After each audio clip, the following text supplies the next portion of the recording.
Peggy 12.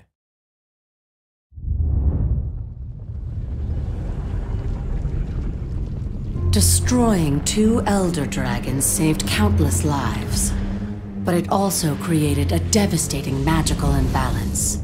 Unique energy spectrums from the dead dragons surged across the globe. The world's magic devolved into chaos as the unbound dragon power spread and merged into dangerous new forms.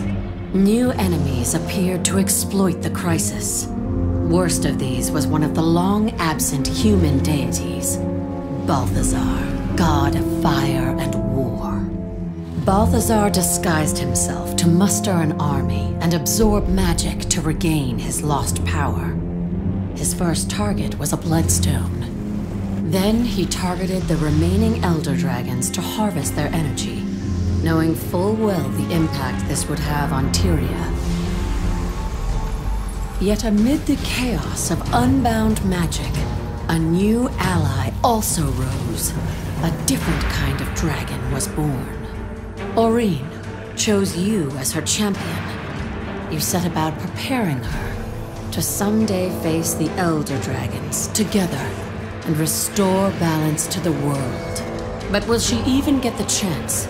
It seems Balthazar no longer cares about the world, or even those who once worshipped him. He claims to have been betrayed. Whatever his reasons, he must be stopped. Centuries ago, heroes rallied to the Crystal Desert to stand against a renegade god. Will you too now answer that call?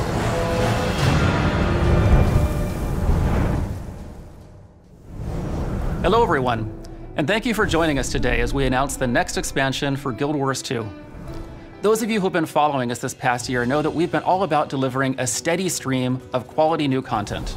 We shipped a full season of Living World, 6 episodes with 6 new open world zones, plus new fractals and raids, PvP and World vs. World updates, legendary weapons and armor, and more. Well, we're not letting up the pace. We've designed the next expansion to slot in seamlessly, starting right from where we left off in last week's season finale, and leading right to the premiere of Season 4, all with no breaks in content delivery. So today, as we announce the new expansion, keep in mind that this also kicks off another season of live content. Another cool thing about Guild Wars 2 expansions is that they're easy to get into. They don't invalidate existing rewards, they don't invalidate existing content. New players can join the game and enjoy the same content as everyone else. That's a big deal. So last time we announced an expansion, we talked about all the things we were doing to make that vision a reality. Reworking some game systems and adding new forms of character progression, things like that. But that's not what we're here to talk about today. This new expansion is all about content. At the end of the last expansion, we killed a second Elder Dragon. That victory saved the mortal races, but at a steep cost to the world. Into this chaos, a new adversary has come. We thought that the human gods had left Tyria, but one of them is walking among us. Balthazar, the god of fire and war. He's building his forces, and he seems hell-bent on killing Elder Dragons. If the gods really abandoned Tyria, why has one of them returned? Why did he disguise himself and absorb the power of a bloodstone? What's his plan? Today we'll reveal where we're going next with the story of Tyria. We'll travel to a long-lost land, and we'll introduce some fun new ways to play the game. Let's take a sneak peek.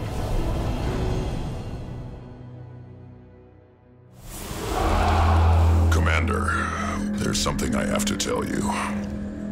I went into the mists after my sword, but I found something else.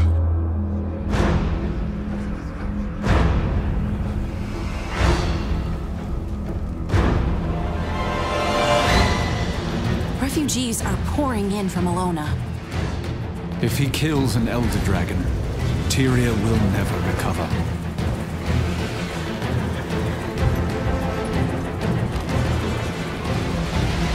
They cannot stand in the glory of Balthazar's light.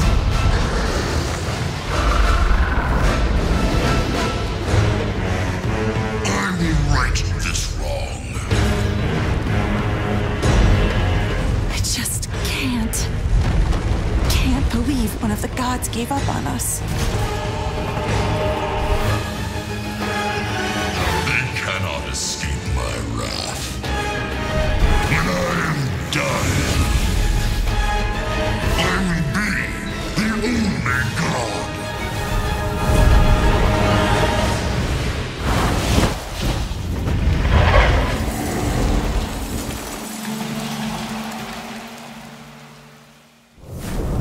The next expansion for Guild Wars 2, Path of Fire. Path of Fire continues the story right where we left off, tracking Balthazar as he hunts an Elder Dragon. We're adventuring into the Crystal Desert for the first time since the original Guild Wars. This is the same Crystal Desert where the friendly dragon Glint once lived. The same Crystal Desert where humans once went to commune with their gods. It's been cut off from the outside world for 250 years, and now it's time to return. Path of Fire contains 5 new open world zones. They're huge. These are the largest zones we've ever shipped. And because there's so much land to cover, this is the perfect time to introduce mounts. The Raptor, the Springer, the Skimmer, and the Jackal. Each mount has its own unique movement ability, and you can use these abilities to explore every nook and cranny of the desert. We're also introducing 9 new elite specializations that will evolve your profession with all new tactics and combat abilities to master. These are the core features of Path of Fire. We'll talk a bit about each of these today, and then we'll tell you how and when you can play all this for yourself.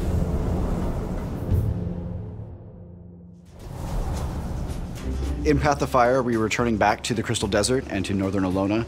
We wanted to go back to a place that means a lot to players and has history for the franchise, but we wanted to look at something that is now fresh.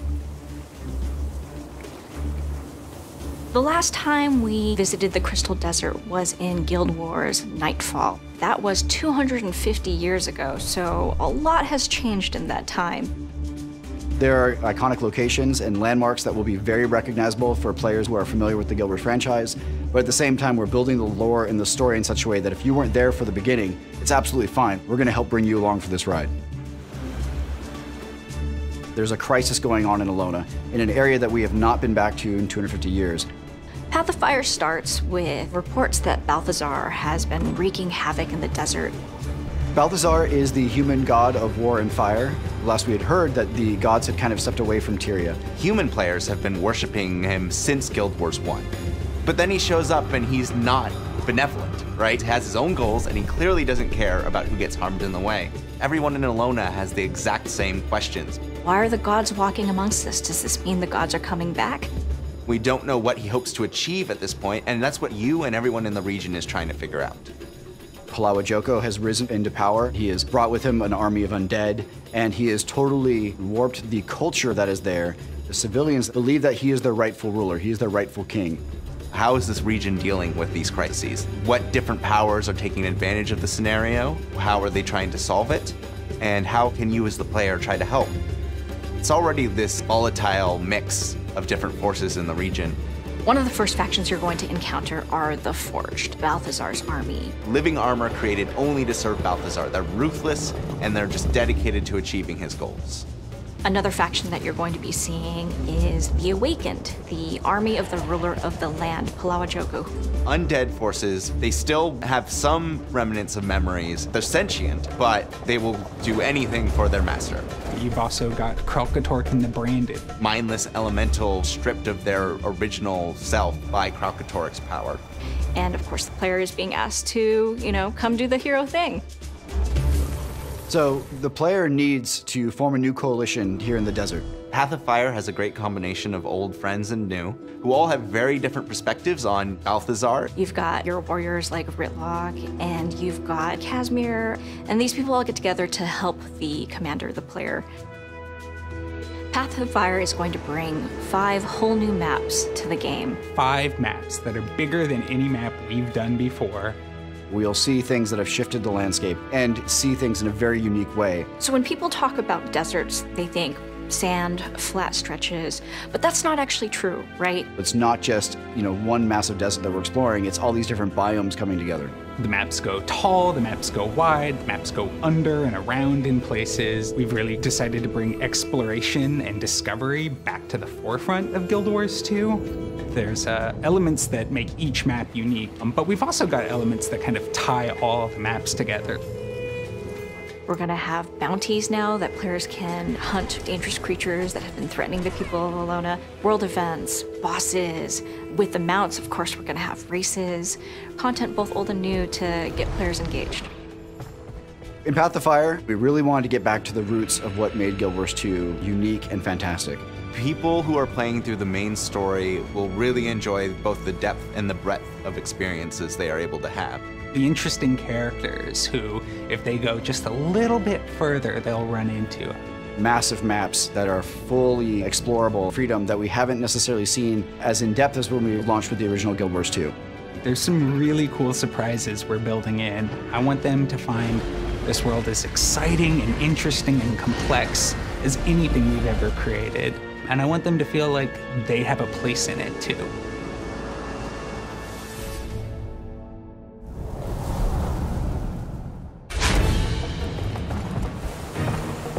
In Path of Fire, we wanted to build upon the mastery system that we started with Heart of Thorns. So we're introducing mounts for the first time into Guild Wars 2. Historically in games, mounts are about traveling fast. To us, mounts are so much more. A phrase we use a lot in the office is the joy of movement. It should feel exciting to move across the Alolan Desert in a variety of ways. Each mount has its own movement ability, its own places that it can get to and no other mount can. It really just kind of strengthens that feeling of exploration that we go for in our maps. Mounts are designed to be these companions that you have that are helping you traverse the world, but in addition to that, they're part of our mastery system. So it's additional horizontal progression. The idea here is that the mounts themselves are your ally. They're not just a creature that you're riding, they're a companion that's taking you on this journey that allows you to get across puzzles in ways that we hadn't thought possible before now. The first mount that players get access to is the Raptor, which has this enormous leap. It can jump across canyons and over roofs. This can be used to reach areas that might be off limits normally to a player. Mounts are not really intended to be a combat tool, they're more of a movement tool. But all of the mounts have a single skill that they can use to engage you into combat. The Raptor's engage skill is this tail spin. It can like pull enemies together, so it's really good for starting off big fights. The next mount most players will encounter is the Springer, just kind of like a mutant bunny or a slightly cuddlier jackalope. It has this leap that takes you up really high in the air. It's a charged up jump, and the longer that you charge out, the higher up you'll go. And it can also be used to get access to some really fantastic stuff. The Skimmer is a really interesting mount. It's this manta-like creature with undulating wings and a strange mystical vibe. He always hovers some distance over the ground. That means he also hovers over things like water or other things that normally would stop your motion. If you're interested in getting to the most forbidding areas, it's going to be really awesome to have the Skimmer. The Jackal is a beast all unto itself. It's created with magical energies, it's living dust. Its primary movement tool is to blink forward a very short distance, so you can use it to cross short gaps. Unlike the Raptor, he's able to change direction in midair, so you can solve certain puzzles that need precise directional movement. I think there'll be some really interesting things for players to do. Each mount is a tool. When you come to a space, there's different ways to get through the same places, different ways to approach. There's something really fun just about being in the Crystal Desert, moving in this way. And that just opens up the possibility of building places that aren't like anything players have seen in Guild Wars before.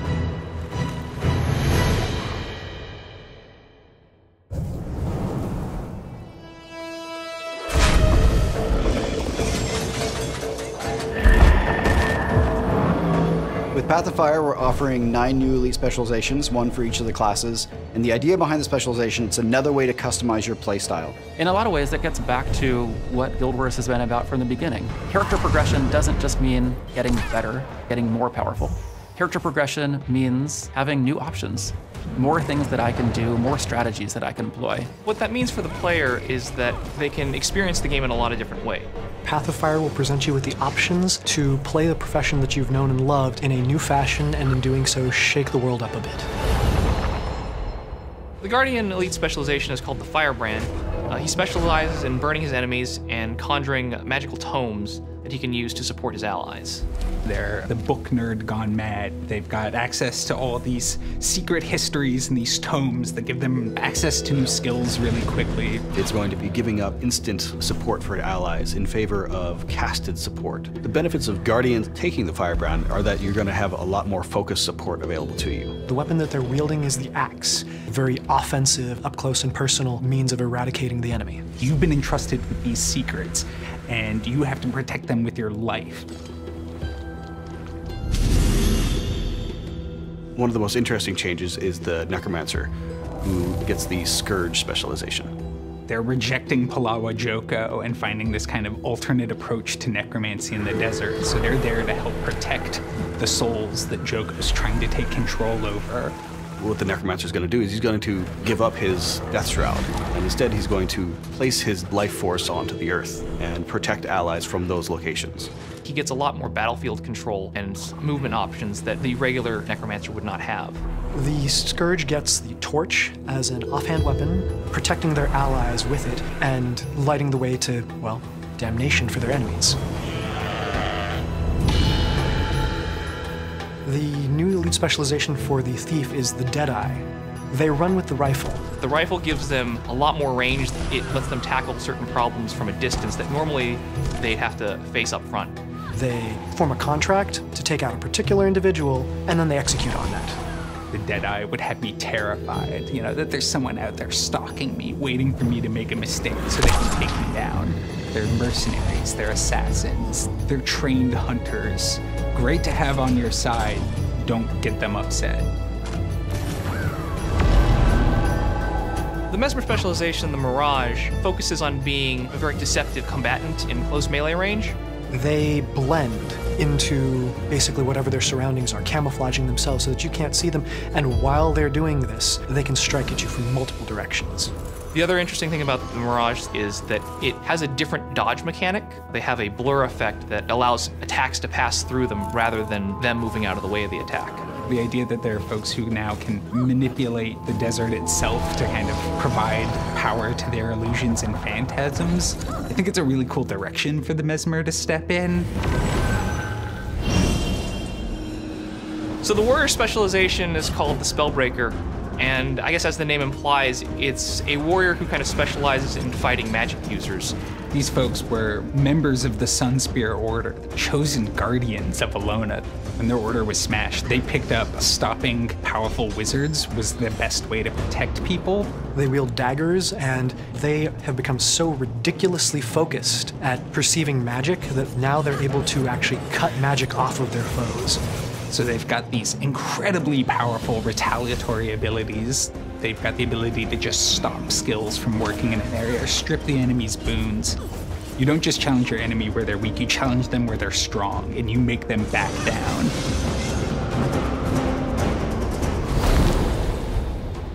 The Weaver is an elementalist who has decided that they are going to specialize in the desert in wielding multiple attunements at once. Elementalists normally cycle through their magic one after the other, but the Weaver is combining them and creating these new elements out of the two, this kind of hybrid magic. The Weaver can have 2 fire skills, 2 water skills, and then a 5th skill that is a fire and water skill simultaneously. The weapon that they're going to be wielding is one that elementalists have long requested, the sword. So they will be picking up the access to imbue their blades with sabers of lightning, earthen hilts.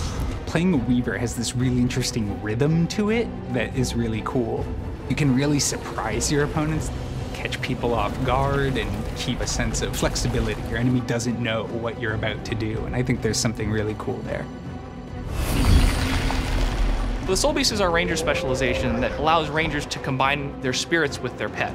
They become their bear, they become their devourer. They take on the essence of these animals and tear through opponents. They also gain access to the dagger as a main hand weapon. Now they can kind of, slice and dice with both components, crossing into close range, as well as crippling from a distance. It works really well with some of the new pets that we're adding for rangers in Elona. The Renegade is the elite specialization for the Revenant. This is a new legend that they get to channel, and the legend is of Kala's Scorchrazor, this renegade char. And she kind of bestows on the player her rebellious spirit that she used to overthrow the Flame Legion.